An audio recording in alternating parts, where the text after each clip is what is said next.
नमस्कार, स्वागत है आप सभी का आपके YouTube चैनल जीएसएम क्लासेस में। मैं ज्ञानेंद्र वर्मा आज आप लोगों के समक्ष कक्षा 12 के भौतिक विज्ञान के अंतर्गत जो चैप्टर आपका चल रहा था प्रकाश का अपवर्तन और पूर्ण आंतरिक परावर्तन, उसमें एक टॉपिक रह गई थी। वो बेहद ही इम्पॉर्टेंट है और बहुत ही इंटरेस्टिंग टॉपिक है। उससे हमेशा बोर्ड में प्रश्न आते हैं और या तो फार्मूला आ जाता है या तो उस पर जो क्वेश्चंस होते हैं, न्यूमेरिकल्स होते हैं, वो आ जाते हैं, जो आपके लिए बहुत ही उपयोगी है, जिसको छोड़ना आपके लिए घातक हो सकता है।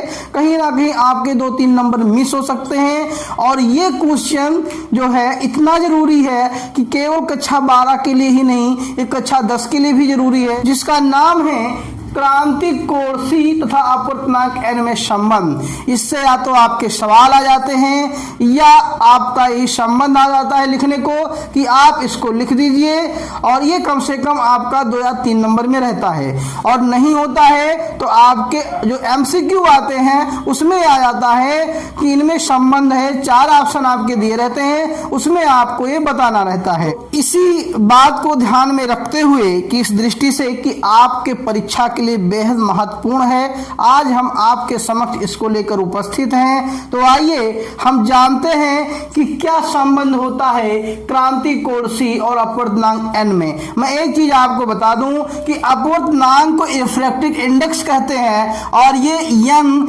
या म्यू से डिनोट करते हैं। कहीं कहीं आपको n भी मिलेगा और कहीं कहीं आपको म्यू मिलेगा।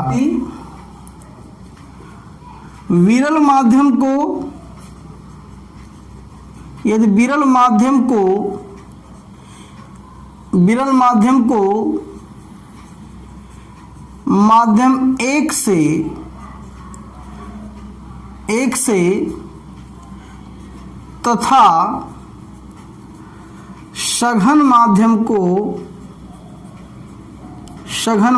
को माध्यम 2 से प्रदर्शित करें तो स्नेल के नियमानुसार सघन माध्यम का विरल माध्यम के सापेक्ष अपवर्तनांक। ध्यान से देखिएगा इस चीज को। आप कह रहे हैं यदि हम विरल माध्यम को 1 तथा सघन माध्यम को 2 मान लें या 2 से प्रदर्शित करें तो स्नेल का नियम क्या कहता है। अगर स्नेल के नियम को लगाकर हम कहें सघन माध्यम का विरल माध्यम के सापेक्ष अपवर्तनांक क्या होगा, तो इसको हम क्या लिखेंगे, 2n1। क्या लिखेंगे, 2n1 equal to sin I upon sin R। sin I upon sin R, ये होता है स्नेल के नियम। ठीक, जब देखिए ध्यान से, बहुत अच्छे से, जब आपतन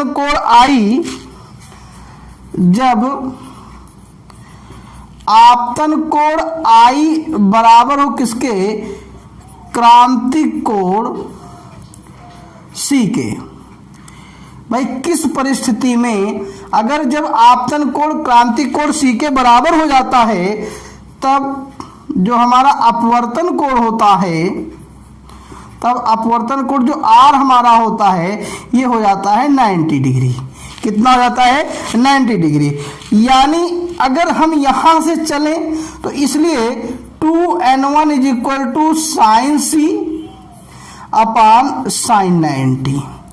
और साइन 90 यानी इसको हम लिख सकते हैं क्या, साइन C लिख सकते हैं। क्यों लिख सकते हैं, क्योंकि साइन 90 का जो वैल्यू होता है वो 1 होता है। ठीक, तो इसको हम क्या लिख देंगे, 1 साइन C इक्वल अपान 1 लिख देंगे, तब हमारा क्या आ जाएगा, साइन आ जाएगा, आपका C आ जाएगा। ठीक, एक रिलेशन हमने निकलवाया था आपको कि अगर प्रथम माध्यम के सापेक्ष द्वितीय का अपवर्तनांक है तो द्वितीय का अपवर्तनांक प्रथम के सापेक्ष वो एक दूसरे के रेसिप्रोकल होते हैं।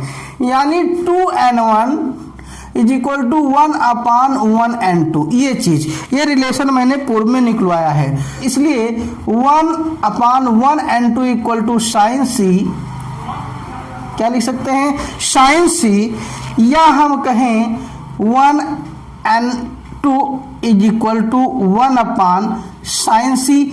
यही आपका क्रिटिकल एंगल और अपवर्तांक में संबंध होता है।